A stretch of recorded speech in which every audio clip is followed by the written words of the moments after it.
Justin Anderson is with us here, and this is your first time doing something like this. Oh, yeah, this is definitely my first time here on the beach with such nice weather. No shoes on, I see. No shoes. I got here with Toes some Jordans. I was like, forget these are coming off, those right? are coming right off. Right. So. Yeah, pretty cool event. I was just telling you, they used to do this like one day in August, and this is kind of the expansion. So you saw it just in your short time here, how the excitement has kind of taken off for this team, and you're seeing it today. Yeah, absolutely. I mean, the fans have been incredible. Everyone is out here enjoying each other.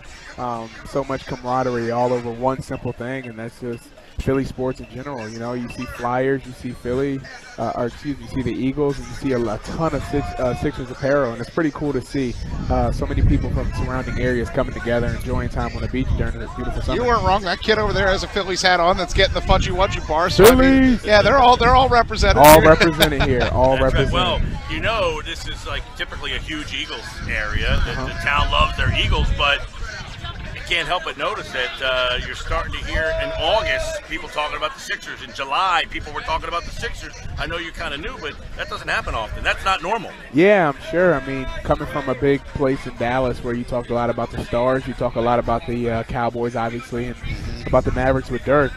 Just being here, it's different because of the session for their Philly sports is phenomenal.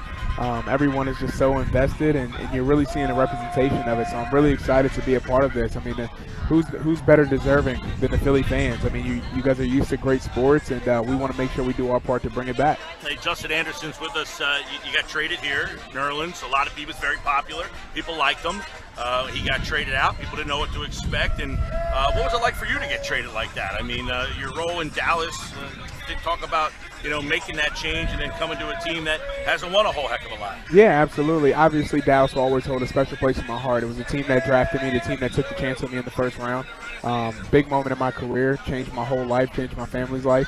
But when I got the phone call from Brian Colangelo, it was a tremendous opportunity for me, and I jumped right on it. I loved what Philly had going. Obviously, the players that we had, the pieces that we were putting together, and like you said, I'm sure they love Nerlens, but my job is to come in and make them love me that much more. And I just want to put my hard work in the gym and make sure that happens. Well, and as you could probably talk about, Pete, you know, Pete's the fan, you know, a little bit has that fan in him. Your style of play, the fans love. I mean, energy. Defensive guy, Energy. but your Instant energy. I mean, the couple of nights where we saw you live, I mean, that place, you said it, man, I can't believe the energy in that building. Yeah. But they love your style of play.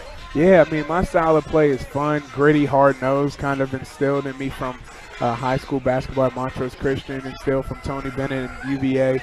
You know, it was a pedigree that I've always been raised with, and I just want to make sure I bring that electricity, and I think a lot of people really respect it. Glad you brought up Montrose Christian, Rockville, Maryland. By the way, little known fact to our listeners out there, Pete Thompson was born in Rockville, Maryland. Well, Silver Spring, but that's, you know, it's right there. Pepsi, Yeah, it's right absolutely. there. So that East Coast basketball attitude, the people that look at Justin Anderson that think, oh, well, we got him from Dallas. No, you're East Coast. Absolutely. This is in your DNA. Yes, Talk sir.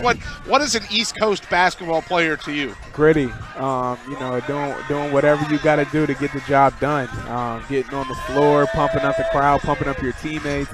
Obviously, we all are blessed with the skill and the talent to play this game.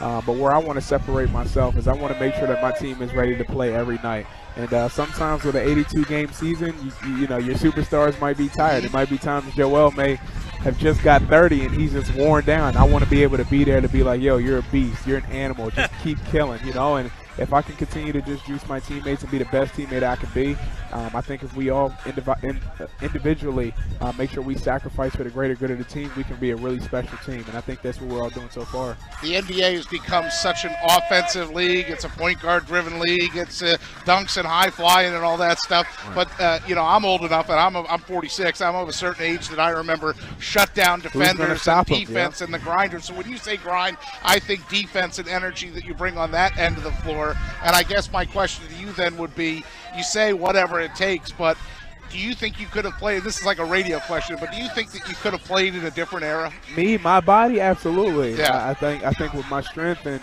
like you said, with my energy and athleticism, I think, you know, it doesn't really matter with guys like me or, you know, I'm not trying to compare myself in the least bit, but like a Draymond Green is a guy that can play just that energy. There's some things that are just irreplaceable that every team needs, and guys that bring that passion, that fire, willing to do whatever it takes. It's different. You know, obviously everybody wants to score and be on the box score, but it's the little details that help win games. And you welcome that you understand that to stay in the league and to be a success in the league, you don't need to be the guy on the poster. You just want to be the guy. You know what you provide, and the players, these elite. You mentioned Joel, Ben Simmons, Markelle, like the guys that get the most headlines. Yep.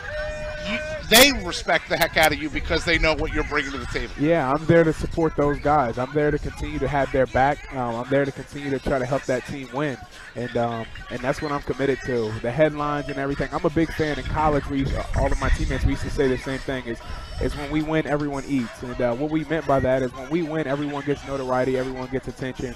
You start seeing team billboards, you start seeing team pictures. So it's a good quality to have, and I want to carry that out for the rest of my career. All right, Justin Anderson is with us. Now, when you got here, I think Joel was already done, right? You didn't play any games with Embiid. Nope, he was done already. But you got a chance to really see Dario Saric kind of grow up after that. I mean, he really took off once Joel went out. So you can give the listeners, because Joel gets all the headlines, everyone's interested in Ben, Markelle comes over here, they get a lot of talk. But Dario seems like that guy that flies under the radar, but maybe he shouldn't be.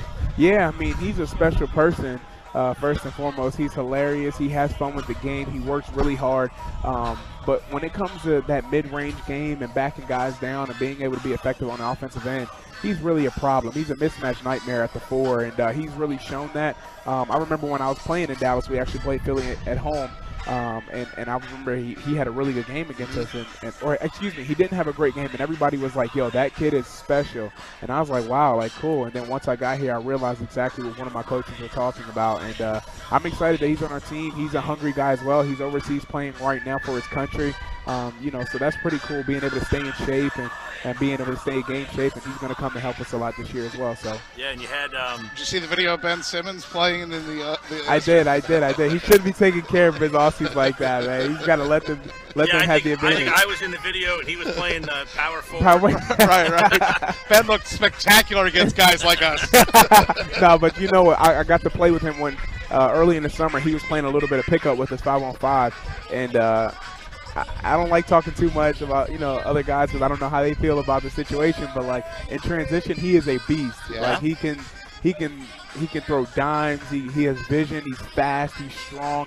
He's athletic. I'm really excited to play with him because he's going to make defenders sink in, and you got to just be able to knock down those open looks. You don't have to say it. World B. Free was here earlier and said compared him to Magic Johnson, so we'll let World do the big hyperbole stuff. You just say beast, and we'll kind of read into what that means. Exactly. I'll play my part. Hey, what was your first impressions of Coach Brown? Well, my first impressions was, once again, I just go back to what I've seen first, and that's when they played against us. And I remember him walking up and down the sideline, and like guys will make plays, and he's like pointing at them and like fist pounding them. And I was like, wow, his energy as a head coach is terrific. Like he seems fun to play for. And as soon as I got here, they welcomed me with open arms, and they put me in a position where they said, go out there and play as hard as you can, do what you do best. And sure enough, I did that. Coach Brown was really good for me. Hey, there's a lot of talent here now, so obviously playing time, have they kind of talked to you about what they hope to see from you this year? I mean, there's significantly more talent than there's been here the last couple of years. Absolutely, and that's something that I'm used to. Like I've said before, coming from Montrose Christian, we're a high-level high school program. We won a championship. University of Virginia, high-level program, a lot of competition. We won a championship there. You know, I think that's the type of player that I am. That's what I embrace most, is I want to be around really good players. I want to compete every day in practice. I want to earn what I get, and just talking to those guys, they said that exactly. Like they really like my athleticism. They like my defensive abilities, the ability to stretch the floor, and I can't wait to continue to just earn it and prove it. And it takes time. I'm still young, 23 years old in this league, and I'm gonna just continue to work as much as I can every day to prove myself. And what was it like having Cuban as your owner? Cuban was cool. Was he very, very hands-on? Is he there a lot? Yeah, he was there a lot, you know, and he was a great guy. Obviously, exactly what everyone sees from the outside looking in, from Twitter and Shark Tank and all of that. He was a really, really good dude. He actually reached out about the situation that happened at my university, and that kind of took it over the top of how much of a genuine soul he was. But along those same lines, he's like, of course, everyone knows how much money he has and all crazy, but like along those same lines, I love Brian Colangelo. Like his swag is like awesome. I tell him all the time, I need to find his suit guy so I can start getting fresh like him.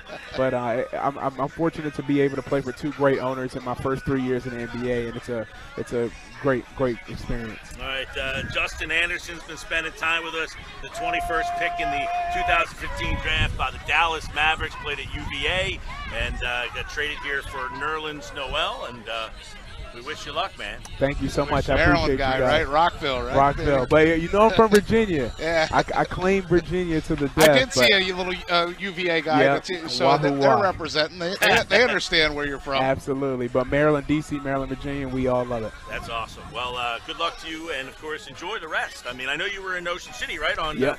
Got to go up on the boardwalk? Yep. Yes, sir. What was your fare? What did you eat up there? I just had some Coors Bros, because we have Coors Bros in Virginia as well. So I had to stop by Coors Bros. Even while on a diet, I said, you know what? one custard ain't going to kill you. It's not going to do anything to me. So it was a great experience. Had to get some sprinkles on there.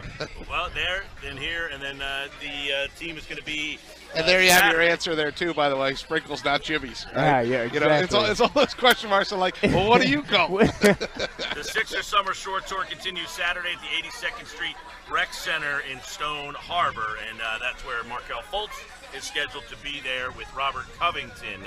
Justin Anderson has been our guest. Thanks, man. Pleasure. Thank you guys so much. Thanks, Justin. Really appreciated meeting you and your grit that you bring. Mike and I admired that when we saw you last year when you first came in for your little cup of coffee, if you will, at the end of the season there. But looking forward to a full season of Justin Anderson out there bringing that energy and doing his thing. I'm excited. I can't wait. Thanks, guys.